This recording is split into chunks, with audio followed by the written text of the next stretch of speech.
No niin, tässä on rikkaimuri käynnissä.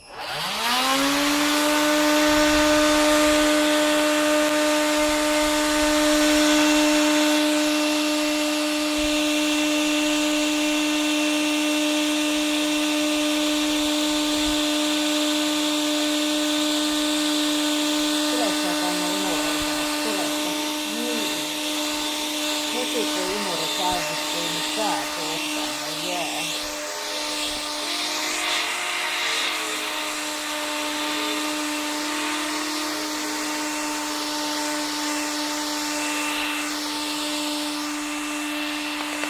No, nyt se irtosi. Laitetaan takaisin paikalle.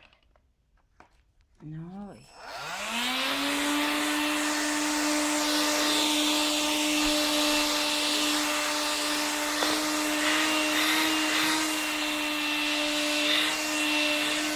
Voi, kun saa pitää tuosta imuroinnista niin kauheasti.